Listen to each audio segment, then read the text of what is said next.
মোৰ নাম শ্ৰী মাধৱজ্যোতি বৰুৱা। মোৰ ঘৰ জয়সাগৰ জয়কানগৰ। মোৰ ইয়াত বগলী খুওৱা আজি 7 বছৰমান হৈ গ'ল। প্ৰথমতে আপোনাৰ আহিছিলে 2টামান। তেতিয়া আমি ব্ৰইলাৰ ঠেংটো দীঘলকৈ দিছিলোঁ, তেতিয়া বৰ ধুনীয়াকৈ খায়। তাৰপিছত যেতিয়া দিবলৈ ধৰিলোঁ 2-3টা বা বাঢ়ি বহুত 10-20টামানৰ ওপৰত হৈ গ'ল। তেতিয়া ভাবিলোঁ তেহেঁতক আপোনাৰ বেছিকৈ দিব লাগিব।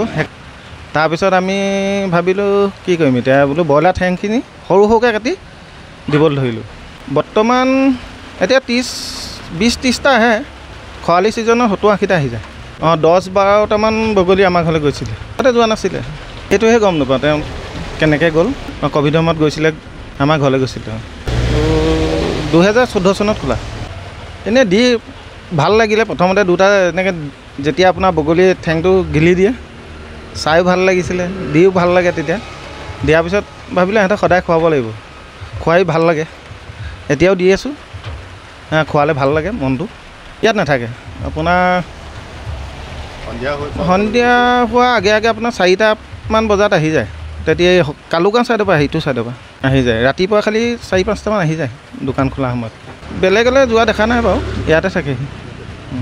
শ্ৰী অৰূপ দত্ত। মাধৱজ্যোতি বৰুৱাই দোকান খোলা 2014 চনতে খুলিছিলে। তেওঁ মানে আপোনাৰ 7 বছৰৰ পৰা বগলী ঠেং ব্ৰইলাৰ ঠেং খুৱাই থকা হৈছে। দেখি ভাল লাগে আমাৰ।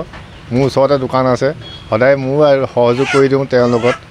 ভাল লাগে, বহুত ভাল লাগে। তেওঁ বগলী আহে, বহুত আহে, আপোনাৰ 70-80টাৰ ওপৰত আহে।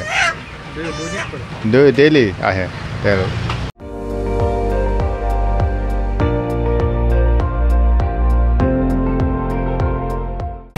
আপুনি চাই আছে ND24, সৰ্বশ্ৰেষ্ঠ নহয় সৰ্বোত্তমৰ দৌৰা।